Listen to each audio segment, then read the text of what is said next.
بھی نہ سمجھ رہتا ہے، اور جب بڑھاپے میں پہنچ جاتا ہے تو بھی کمزوری پلٹ کر کے آتا ہے۔ بچپنا بھی کمزور، بڑھاپا بھی کمزور، اور دونوں کے درمیان جو جوانی ہے وہ کمزور نہیں بلکہ طاقتور ہوتی ہے، اور طاقتور اتنی ہوتی ہے کہ اس میں انسان کے جسم کا ہر حصہ طاقتور ہوتا ہے، دماغ سے لے کر پیر تک سب میں طاقت موجود ہوتی ہے، جذبات بھی جوان ہوتے ہیں، بولنے کی طاقت بھی جوان ہوتی ہے، سننے کی طاقت بھی جوان ہوتی ہے۔ گویا کہ انسان جوانی کے اندر ہر اعتبار سے طاقتور ہوتا ہے۔ بچپنے میں انسان اگر کوئی کام کرنا چاہے تو نہیں کر سکتا، بہت مجبور ہوتا ہے۔ اسی طریقے سے اگر بڑھاپے میں بھی کرنا چاہے تو انسان نہیں کر سکتا۔ میرے پیارے آقا صلی اللہ علیہ وآلہ وسلم کے پیارے دیوانوں، لیکن جوانی کے اندر اگر وہ کدال لے کر کے پہاڑ کو کھودنا چاہیں اور پہاڑوں کو ریزہ ریزہ کرنا چاہیں تو وہ پہاڑوں کو بھی کاٹ سکتا ہے۔ اور آپ دیکھ رہے ہیں کہ پہاڑوں کو کاٹ کر کے جو دنیا میں رستے بنائے جا رہے ہیں، آپ ان کی زندگی کو دیکھیں، آپ ان کی ایج کو دیکھیں تو آپ کو پتا چلے گا کہ اللہ اکبر نوجوانوں نے کیا کیا۔ اسی طریقے سے آپ دیکھیں، اللہ اکبر، بدر و احد کے جو فاتحین تھے وہ سب جوان تھے، خندق کھودنے والوں کی اکثریت جوان تھی، خیبر کا فاتح جوان ہے، اللہ اکبر۔ یعنی کہ آپ دیکھیں اسی طریقے سے سب سے پہلے مدینہ منورہ میں اللہ کے نبی صلی اللہ علیہ وآلہ وسلم نے جو اسلام کا پہلا مبلغ بنا کر حضرت مصعب ابن عمیر کو بھیجا تھا وہ بھی جوان تھے۔ حضرت سیدنا سعد ابن ابی وقاص فرماتے ہیں کہ میں جنگ احد میں رسول اللہ صلی اللہ علیہ وآلہ وسلم پر ہر آنے والے تیر کو اپنے سینے پر روک لیتا تھا۔ اس وقت میری عمر اتنی تھی کہ ابھی میرے چہرے پر داڑھی کے بال بھی مکمل نہیں آئے تھے۔ پتا چلا کہ جوانوں کو اللہ کے رسول صلی اللہ علیہ وآلہ وسلم نے بڑی اہمیت دی ہے، اور اسلام کا پرچم جو بلند ہوا ہے وہ جوانوں سے ہوا ہے۔ آپ اسی طریقے سے دیکھیے سندھ کی سرزمین پر محمد بن قاسم جو آئے تھے، اللہ اکبر، وہ بھی 17 سال کا جوان تھا۔ اسی طریقے سے آپ دیکھیں اندلس کے ساحل پر جن لوگوں نے کشتیاں جلائی تھی حضرت طارق بن زیاد کے ساتھ، وہ سب کے سب جوان تھے۔ اسی طریقے سے آپ دیکھیں میرے آقا صلی اللہ علیہ وآلہ وسلم کے پیارے دیوانوں، آپ کو ہر جگہ پر جوان ہی جوان نظر آئیں گے۔ اللہ اللہ، اسی لیے دنیا ٹارگٹ کرتی ہے جوانوں کو۔ اللہ اکبر، دنیا اچھی طریقے سے جان چکی ہے۔ اللہ اکبر، بیت المقدس پر جنہوں نے اسلام کا پرچم لہرایا، صلاح الدین ایوبی کے سارے ساتھی وہ سب کے سب جوان تھے۔ اسی طریقے سے فتح مکہ کے اندر جو 10,000 کا لشکر جا رہا ہے وہ سب کے سب جوان ہیں۔ میرے آقا علیہ الصلوۃ والتسلیم کے پیارے دیوانوں، تو لوگوں کو ٹینشن کس بات سے ہے؟ مسلم جوانوں کی جوانی سے ٹینشن ہے۔ پوری دنیا لرزہ پر اندام ہے کہ مسلم جوان جس دن اپنے مقصد کی طرف آ جائیں گے، بہت دل کے کانوں سے سننا مسلمانوں، فتح پور اور ارد گرد سے آنے والے میری قوم کے جوانوں، یہ بہت دھیان سے آپ کو سننے کی ضرورت ہے۔ اللہ اکبر، دنیا اپنی تاریخ کو جانتی ہے کہ یہ مسلم جوان ہیں جنہوں نے زمین کا سینہ چیرنے کی طاقت ان کے بازوؤں کے اندر موجود ہے، جنہوں نے خندق کھود کر کے اسلام کا پرچم بلند کیا ہے، جنہوں نے کشتیاں جلا کر کے لوگوں کو عزم مصمم کا اللہ اکبر ایک نیا تصور عطا کیا ہے۔ اللہ اکبر، جنہوں نے ہند اور سندھ کی سرزمین پر اسلام کی عظمت کو چار چاند لگائے ہیں۔ اسی لیے دنیا جانتی ہے کہ مسلم جوان جس وقت اپنے مقصد کی طرف رخ کرتا ہے، پھر دنیا کی کوئی طاقت اس کا مقابلہ نہیں کر سکتی، دنیا کی کوئی قوت اس کا مقابلہ نہیں کر سکتی۔ تو پھر کیا جائے کہ مسلم جوانوں کو ان کے مقصد سے ہٹایا جائے تاکہ یہ اپنے ایم سے ہٹ جائے، اپنے مقصد سے ہٹ جائے، زندگی کا مقصد یہ فراموش کر دیں۔ اب پھر یہ کیسے ہٹاتے ہیں؟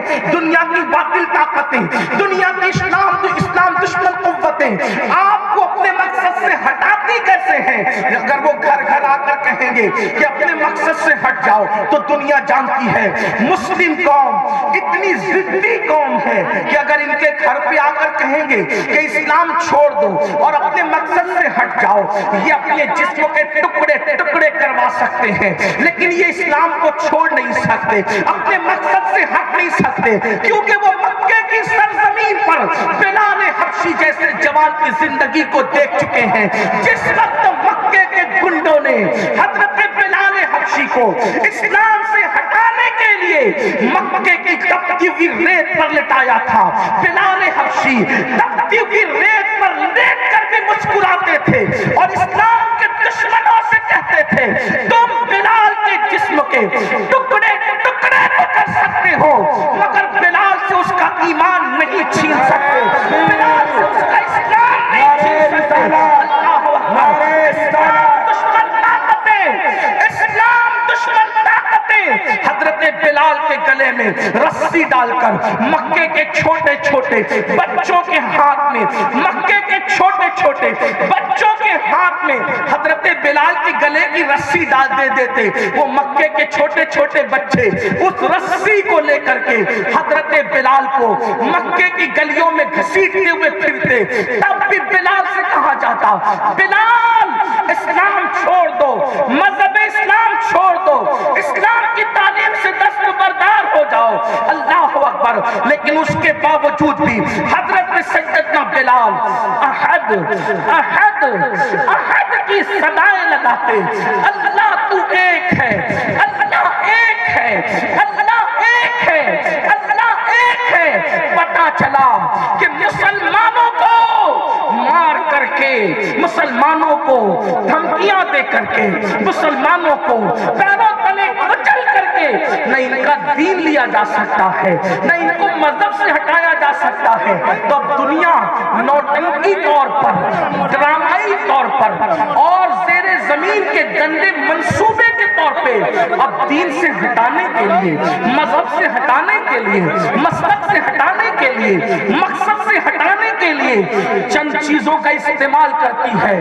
کیا ان کو یہ نہ کہو کہ مذہب چھوڑ دو، ان کو یہ نہ کہو کہ مسلک چھوڑ دو، ان کو یہ نہ کہو کہ دین چھوڑ دو، ان کو الجھا دو گناہوں میں، ان کو الجھا دو آوارگی میں، ان کو الجھا دو عیاشی میں، اور پھر کیا کرو، کبھی نشے کے نام پر ان کے محلے میں نشے کو پرموٹ کرو، نشہ بیچو، بلکہ نہ بکے تو سستے میں گفٹ کرو تاکہ ان کے جوانوں کو نشے کا عادی بنا دو۔ جب کوئی جوان نشے کا عادی بنے گا پھر اس کو مذہب سمجھ میں نہیں آئے گا، جب وہ دھت پڑا رہے گا نشے میں تو اذان ہوگی تو وہ مسجد کیوں جائے گا، جمعہ کا دن آئے گا تو وہ غسل کیوں کرے گا، اللہ اکبر۔ اسی طریقے سے ان کے دلوں کے اندر گندی پکچروں کے ذریعے سے زنا کا جذبہ پیدا کرو، زنا کے غلط جذبات پیدا کرو، ان کے اندر آوارگی پیدا کرو، موبائل کے گیمز کے ذریعے سے ان کو کھلونا دے کر اتنا بیزی کر دو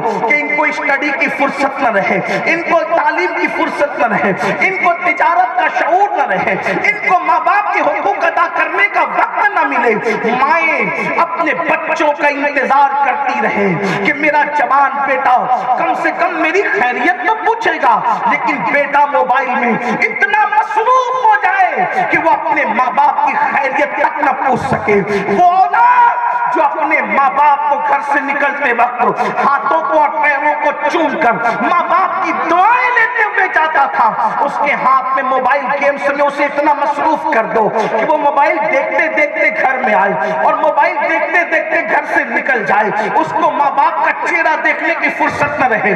میں موبائل کے استعمال کا مخالف نہیں ہوں، اور یاد رکھنا میں کسی بھی ایسی بات کرنے کا روادار نہیں ہوں جو آپ کے دل کو تکلیف پہنچائے، لیکن اتنا ضرور کہوں گا موبائل کا استعمال کرو، ضرورت کے مطابق کرو، اس کو نشے کے طور پر اپنے آپ پر مسلط مت کرو، اس لیے کہ یہ دنیا کے اندر پہلی اور آخری مرتبہ آئے ہو جب اس دنیا سے مر کر کے آنکھیں بند ہوگی اور جنازے میں رکھے جاؤ گے، اس وقت سوائے پچھتانے اور رونے کے کچھ ہاتھ نہیں آئے گا۔